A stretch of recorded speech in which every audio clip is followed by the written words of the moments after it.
నమస్కారం, G news కి స్వాగతం. నేను మీ శ్రీనివాస్. ఈ రోజు వార్తల్లో విశేషాలు ఇప్పుడు చూద్దాం. తెలుగుదేశం పార్టీ జాతీయ అధ్యక్షులు నారా చంద్రబాబు నాయుడు ప్రకటించిన కీలక నిర్ణయంతో యువనేత విద్యాశాఖ మంత్రి నారా లోకేష్ తెలుగుదేశం పార్టీ జాతీయ వర్కింగ్ ప్రెసిడెంట్గా నియమితులయ్యారు. ఈ సందర్భంగా పార్టీ శ్రేణులు నాయకులు హర్షం వ్యక్తం చేస్తూ లోకేష్కు హృదయపూర్వక అభినందనలు తెలిపిన గౌరవ రాష్ట్ర వ్యవసాయ శాఖ మంత్రి కింజరాపు అచ్చెన్నాయుడు కోటబొమ్మాలి మండల రామయ్యపేట గ్రామంలో కార్యకర్తలు నాయకుల సమక్షంలో కేక్ కట్ చేసిన మంత్రి కింజరాపు అచ్చెన్నాయుడు ఈ సందర్భంగా రాష్ట్ర విద్యాశాఖ మంత్రి లోకేష్ సారథ్యంలో రాష్ట్రంలో 20 లక్షల కోట్లు పెట్టుబడులు వచ్చాయని అన్నారు. యువతకు విద్యా ఉపాధి అవకాశాల కల్పన ధ్యేయంగా పనిచేస్తున్నారని అభినందించారు. ఈ నిర్ణయం పార్టీ భవిష్యత్తుకు బలమైన దిశానిర్దేశం చేస్తుందని అభిప్రాయపడ్డారు. ముఖ్యమంత్రి నారా చంద్రబాబు నాయుడు తీసుకున్న ఈ నిర్ణయాన్ని వారు స్వాగతిస్తూ పార్టీ బలోపేతానికి ఇది దోహదపడుతుందని పేర్కొన్నారు. యువనేత నారా లోకేష్ స్వయం కృషితో అంచెలంచెలుగా ఎదిగిన నాయకుడని, గత 5 ఏళ్లలో రాష్ట్రంలో ఏర్పడిన ప్రతికూల పరిస్థితుల్లో యువగలం పాదయాత్ర ద్వారా ప్రజల్లో చైతన్యం తీసుకువచ్చినట్టు నాయకులు గుర్తు చేశారు. గ్రామ గ్రామాన తిరిగి ప్రజా సమస్యలను తెలుసుకుని పరిష్కార మార్గాలపై దృష్టి సారించిన నేతగా ఆయనను ప్రశంసించారు. కార్యకర్తల సంక్షేమానికి లోకేష్ ఇచ్చిన ప్రాధాన్యత ప్రత్యేకమని వారు పేర్కొన్నారు. కార్యకర్తల కోసం సంక్షేమ నిధి ఏర్పాటు చేయటం, సభ్యత్వం పొందిన కార్యకర్తలకు బీమా సదుపాయం కల్పించటం వంటి చర్యలు ఆయన కట్టుబాటును చూపుతున్నాయని తెలిపారు. పార్టీ వ్యవస్థలో సాధారణ కార్యకర్తలకు కూడా ఉన్నత స్థాయి పదవులు ఇవ్వటం ద్వారా లోకేష్ కొత్త మార్గదర్శకత్వాన్ని తీసుకొచ్చారని అభినందించారు. అదేవిధంగా రాష్ట్ర అభివృద్ధి పురోగతికి తోడు యువతకు ఉపాధి అవకాశాలు కల్పించడంలో లోకేష్ కృషి చేస్తున్నారని నాయకులు పేర్కొన్నారు. ఆయన నాయకత్వంలో తెలుగుదేశం పార్టీ మరింత బలోపేతమై రాబోయే దశాబ్దాల్లో తిరుగులేని శక్తిగా ఎదగాలని ఆకాంక్షించారు. ఆయన నాయకత్వంలో అందరం కలిసి ముందుకెళ్దాం, తద్వారా ఈ రాష్ట్రాన్ని అన్ని విధాల అభివృద్ధి చేసుకుందామని ఈ సందర్భంగా తెలియజేస్తున్నాను. ఈ రాష్ట్రంలో చాలామంది చదువుకున్న యువకులు ఉన్నారు. చాలామందికి ఉద్యోగ అవకాశాలు లేక, ఉపాధి లేక చాలా ఇబ్బంది పడుతున్నారు. ఆయన ఎలక్షన్లో ఒక వాగ్దానం చేశారు. రేపు మేము అధికారంలోకి వస్తే 5 సంవత్సరాల్లో 20 లక్షల మందికి ఉద్యోగ అవకాశాలు కల్పిస్తామని. ఆ దిశగా 22 మాసాల నుంచి రాత్రింబవళ్ళు రాష్ట్రంలో, దేశంలో, ప్రపంచంలో తిరిగి 20 లక్షల కోట్ల పెట్టుబడులు ఈ రాష్ట్రానికి తీసుకొచ్చినటువంటి తెలుగుదేశం పార్టీ నేషనల్ వర్కింగ్ ప్రెసిడెంట్గా యువ నాయకుడు నారా లోకేష్ ఎన్నిక కావటం ఎంతో ఆనందంగా ఉందని కేంద్ర పౌర విమానయాన శాఖ మంత్రి కింజరాపు రామ్మోహన్ నాయుడు అన్నారు. బుధవారం విడుదలైన జాతీయ రాష్ట్ర పార్టీ కమిటీ కూర్పు పట్ల ఆయన హర్షం వ్యక్తం చేస్తూ ఎన్నికైన నేతలకు, కార్యకర్తలకు శుభాకాంక్షలు తెలిపారు. తాత ఎన్టీఆర్ ఆశయాన్ని, తండ్రి చంద్రబాబు నాయుడు వారసత్వాన్ని అందుకున్న నారా లోకేష్ పనితనంపై గత సాధారణ ఎన్నికలే రుజువుగా మారాయని, ఇలాంటి వ్యక్తి నేషనల్ వర్కింగ్ ప్రెసిడెంట్గా ఎన్నికవటం జాతీయ స్థాయిలో పార్టీకి, ప్రజలకు మరింత లబ్ధి చేకూరుస్తుందని రామ్మోహన్ నాయుడు అన్నారు. నారా లోకేష్ సారథ్యంలో తాను జాతీయ ప్రధాన కార్యదర్శిగా మరింత ఉత్సాహంగా పనిచేయటానికి అవకాశం దక్కిందని అన్నారు. రాష్ట్రానికి చివరన ఉన్న ప్రాంతం అయినప్పటికీ తనకు, తన జిల్లాకు అధిక ప్రాధాన్యత, ప్రోత్సాహం అందిస్తూ ఒక ఎంపీగా, కేంద్ర మంత్రిగా, తాజాగా ఈరోజు మరోసారి కీలకమైన పార్టీ జాతీయ ప్రధాన కార్యదర్శిగా కీలక బాధ్యతలను తనకు అప్పజెప్పిన నారా చంద్రబాబు నాయుడుకు ఈ సందర్భంగా రామ్మోహన్ నాయుడు కృతజ్ఞతలు తెలిపారు. బాధ్యతను, గౌరవాన్ని రెండింటినీ జాతీయ ప్రధాన కార్యదర్శి పదవి మరింత పెంచిందని అన్నారు. ప్రాంతీయ పార్టీగా పుట్టి దేశ చరిత్రలోనే విజయవంతమైన పార్టీగా నిలిచిన తెలుగుదేశంలో జాతీయ ప్రధాన కార్యదర్శి పదవి చాలా ఉన్నతమైనదని రామ్మోహన్ నాయుడు అన్నారు. ఉత్తర కోస్తా జిల్లాల పరిధిలో పంటల ఉత్పత్తి గణనీయంగా పెంచేందుకు అవకాశాలు మెరుగ్గా ఉన్నాయని ఆచార్య ఎన్జీ రంగా వ్యవసాయ విశ్వవిద్యాలయం పరిశోధనా సంచాలకులు డాక్టర్ పాలడుగు వెంకట సత్యనారాయణ చెప్పారు. శ్రీకాకుళం నగరంలో జిల్లా పరిషత్ సమావేశ మందిరంలో 2 రోజుల పాటు నిర్వహిస్తున్న ఉత్తర కోస్తా మండల వ్యవసాయ పరిశోధన విస్తరణ సలహా మండలి సమావేశంలో ఆయన ముఖ్య అతిథిగా పాల్గొన్నారు. ఈ సందర్భంగా మీడియాతో మాట్లాడుతూ దేశంలో రైతు పరిస్థితి అధ్వాన్నంగా తయారైందని, దీన్ని దృష్టిలో పెట్టుకుని రైతుల ఆదాయాన్ని రెట్టింపు చేసేందుకు అనేక కార్యక్రమాలు చేపడుతున్నామని చెప్పారు. ఉత్తర కోస్తా జిల్లాల పరిధిలో వరి, చెరుకు, మొక్కజొన్న వంటి పంటలు అధికంగా పండిస్తున్నారని, దీనికి గిట్టుబాటు ధరలు కల్పించి ఆదుకోవలసిన అవసరం ఎంతైనా ఉందని అన్నారు. నూతన సాంకేతిక పద్ధతుల ద్వారా పంటల ఉత్పాదకతను పెంచేందుకు ప్రణాళికలు సిద్ధం చేయాలని ప్రభుత్వానికి సిఫార్సులు చేస్తామని అన్నారు. గత ఏడాది వ్యవసాయ పరిశోధన సాధించిన ప్రగతిని విస్తరణ విభాగమైన వ్యవసాయ శాఖ అధికారులకు వివరించి రైతుల వద్దకు పరిశోధన ఫలాలు తెచ్చేందుకు వ్యవసాయ విశ్వవిద్యాలయం కృషి చేస్తుందని అన్నారు. ఈ సమావేశాల్లో ఉత్తర కోస్తా జిల్లాల పరిధిలో ఉన్న పరిశోధనా స్థానాల శాస్త్రవేత్తలు, వ్యవసాయ శాఖ అధికారులు, అభ్యుదయ రైతులు పెద్ద ఎత్తున పాల్గొన్నారు. 2026-27 సంవత్సరానికి గాను వ్యవసాయ కార్యాచరణ ప్రణాళిక ఈ సమావేశాల్లో తయారు చేశారు. శ్రీకాకుళం జిల్లాకు సంబంధించినటువంటి ఒక మండలంగా ఉన్నప్పుడు అంటే ఇది ఒక నార్త్ కోస్టల్ జోన్ అంటాం.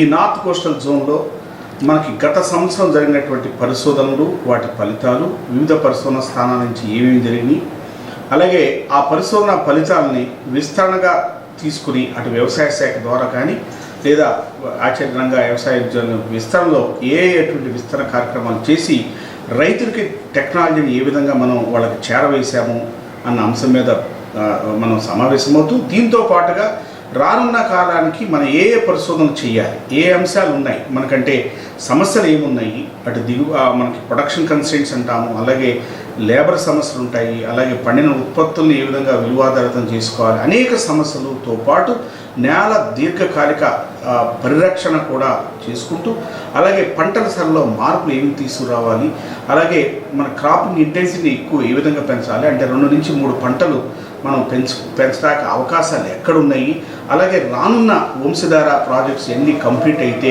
ఇక్కడ విశేషంగా ముఖ్యంగా ఈ జిల్లాల్లో ఎక్కువగా మనకి పంట సాగు విస్తీర్ణం పెరుగుద్ది కాబట్టి ఆ రానున్న కాలానికి ఏ విధంగా యాక్షన్ ప్లాన్ కార్యాచరణ చేయాలి, ఇవన్నీ ఒక ఎత్తు అయితే రైతుకి ఖర్చు తగ్గించి ఆదాయం పెంచేటువంటి మార్గాలు ఏమున్నాయి, వీటన్నిటి మీద కూడా ఒక సమగ్ర విశ్లేషణ చర్చ ద్వారా అటు వ్యవసాయ శాఖ అధికారులు, రైతులు, అభ్యుదయ రైతులు, అలాగే శాస్త్రవేత్తలు, పరిశోధనా స్థానం శాస్త్రవేత్తలు, విస్తరణ శాస్త్రవేత్తలు దాదాపు వైఎస్ఆర్ కాంగ్రెస్ పార్టీ రాష్ట్ర ప్రధాన కార్యదర్శి పూడి శ్రీహరిని పోలీసులు అక్రమంగా అరెస్టు చేయడాన్ని మాజీ ఉప ముఖ్యమంత్రి, జిల్లా పార్టీ అధ్యక్షులు ధర్మాన కృష్ణదాస్ తీవ్రంగా ఖండించారు.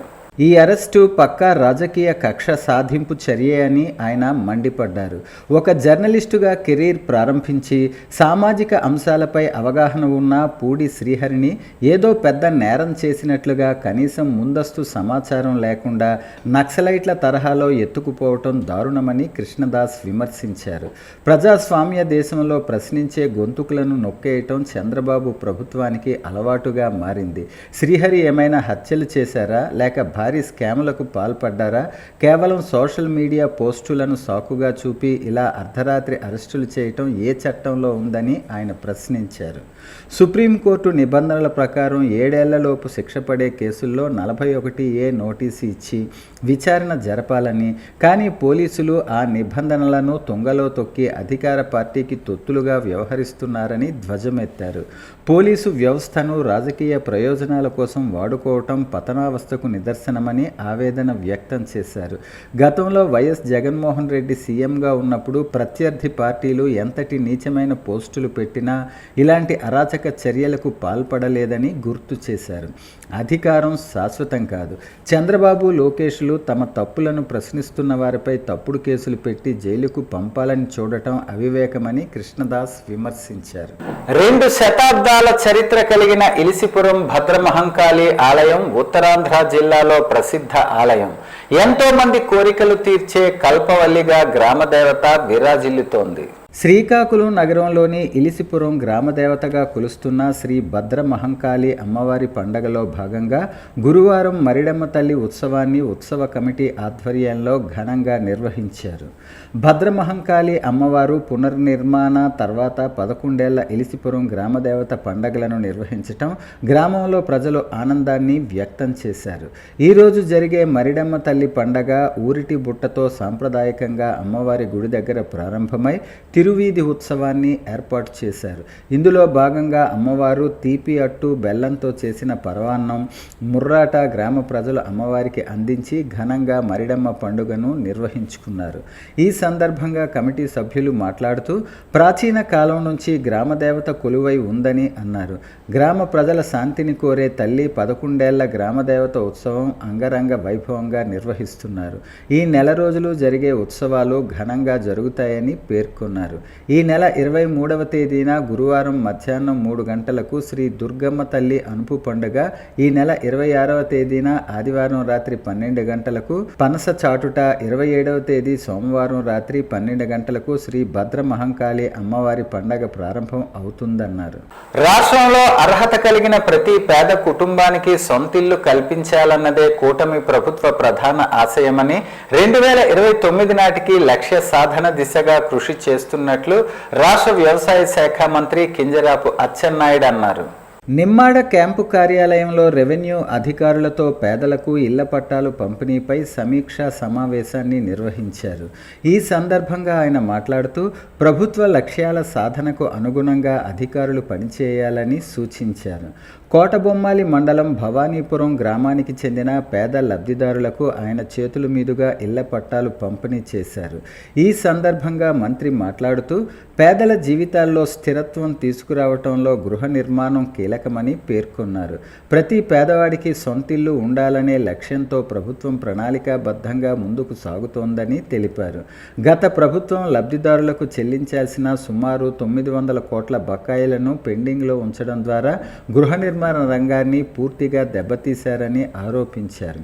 ఆ బకాయిలన్నింటినీ చెల్లించే బాధ్యతను కూటమి ప్రభుత్వం స్వీకరించిందని స్పష్టం చేశారు. అలాగే నివాస యోగ్యం కాని ప్రాంతాల్లో పేదలకు ఇళ్ల స్థలాలు కేటాయించడం వల్ల వారు తీవ్ర ఇబ్బందులు ఎదుర్కొన్నారని మంత్రి పేర్కొన్నారు. ఇకపై ఇలాంటి పరిస్థితులు రాకుండా సమగ్ర ప్రణాళికతో గృహ నిర్మాణ కార్యక్రమాలు అమలు చేస్తున్నామని తెలిపారు.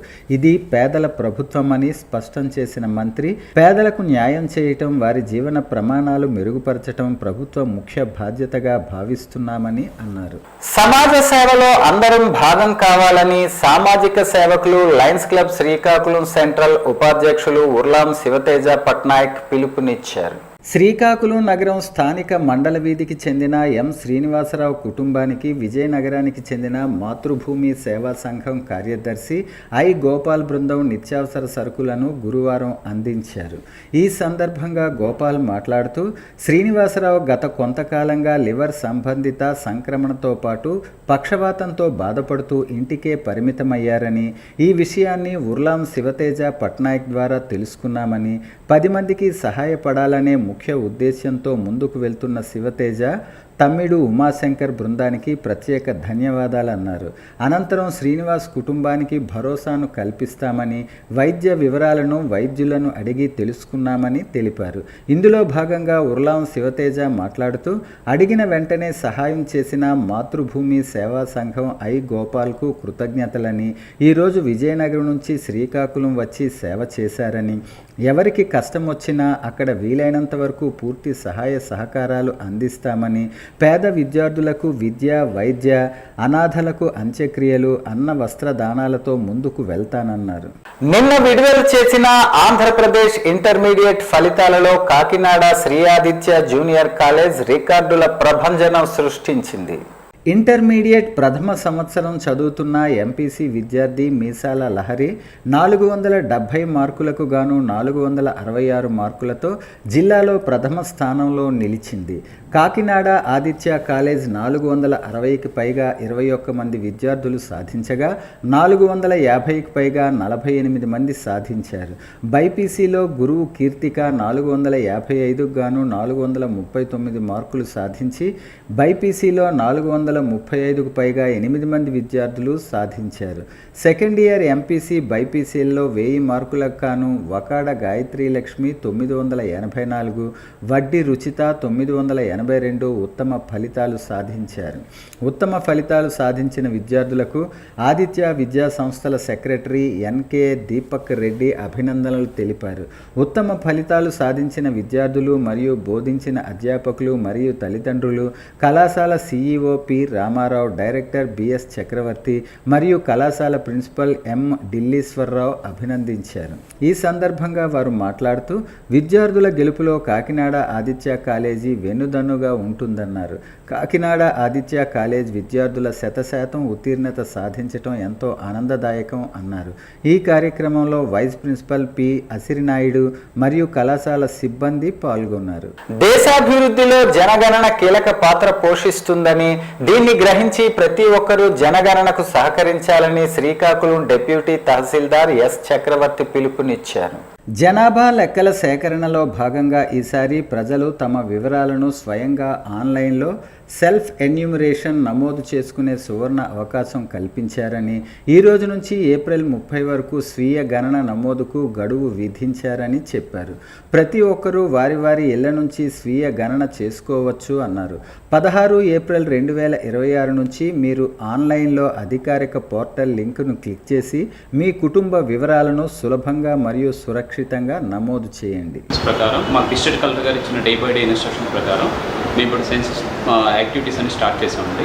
మనకి మొత్తం శ్రీకాకుళం మండలంలో 31 విలేజెస్ ఉండగా రెవెన్యూ విలేజెస్ ఉండగా అందులో మాకు 22 మాత్రమే అర్బన్ తీసేగా రూరల్లో 22 విలేజెస్ ఉన్నాయి. ఆ 22 విలేజెస్కి మా తహసీల్దార్ గారు ఇక్కడ ఛార్జ్ ఆఫీసర్గా ఉంటారు. మిగిలిన అర్బన్ విలేజెస్కి మున్సిపాలిటీ ఎవరైతే ఉన్నారో మున్సిపల్ కమిషనర్ గారు ఛార్జ్ ఆఫీసర్ ఉంటారు.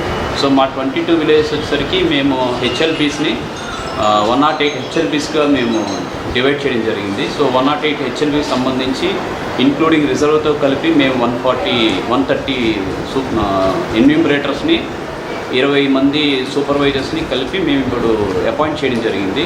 వీళ్ళకి మేము 4 phases ట్రైనింగ్ ఇస్తున్నామండి. ఆ ట్రైనింగ్స్ 9వ తారీఖున స్టార్ట్ అయ్యాయి. ఆల్రెడీ phase 1 ట్రైనింగ్లో ఒక పార్ట్ కంప్లీట్ అయింది. ఇంకా 3 టీమ్స్ ఉన్నాయి. వాళ్ళకి ఇప్పుడు సెకండ్ టీం రన్ అవుతుంది. సో అది కూడా ట్రైనింగ్ కంప్లీట్ అయిన తర్వాత సెన్సస్ షెడ్యూల్ ప్రకారం phase 1 హెచ్ఎల్ విమానయాన మార్గదర్శకుడు ఆవిష్కర్త విల్బర్ రైట్ అని టూరిజం నారాయణరావు అన్నారు.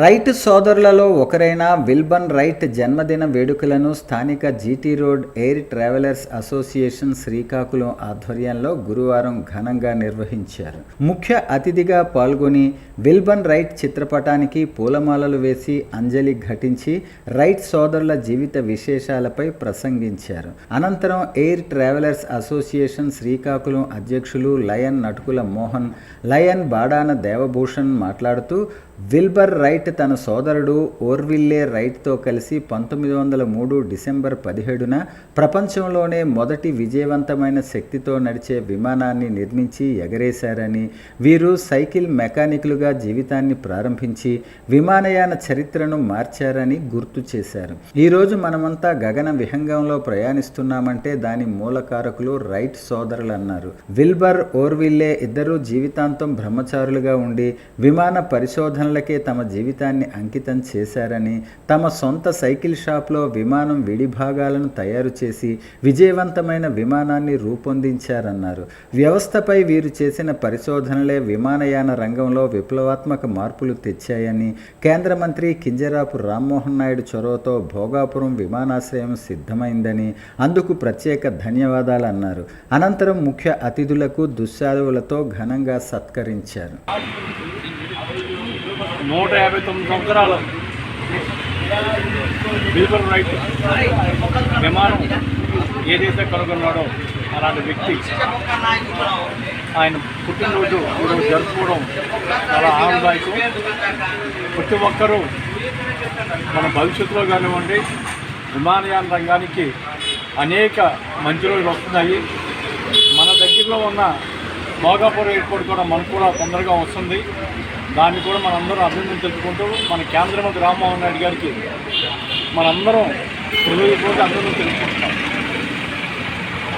జన్మదినాన్ని పురస్కరించుకొని ఇక్కడ పుట్టినరోజు వేడుకలు జరుపుకోవడం చాలా ఆనందదాయకం. 1967వ సంవత్సరంలో ఏప్రిల్ 16వ తేదీన యుఎస్లో జన్మించి ఆయన రైట్ సోదరులిద్దరూ కూడా 1903వ సంవత్సరం డిసెంబర్ 17వ తేదీన మన భారతదేశానికి ఒక విమానయానాన్ని పరిచయం చేశారు. పుష్కల విమానం ఆధారంగా ఆ రోజు ఆవిష్కరణ జరిపి గణనీయంగా గగనతలంలో తిరిగేటట్టుగా ప్రయాణం ప్రతి ఒక్కరు కూడా సుగమం చేయాలనే ఉద్దేశంతో ఆ రోజు ఏర్పాటు చేసిన ఆ రోజు ఆవిష్కరించిన ఆవిష్కరణే ఈరోజు భోగాపురం ఎయిర్పోర్ట్ లాంటివి కూడా మనకి సమీపంలో వస్తూనే అంటే చాలా ఆనందదాయకం.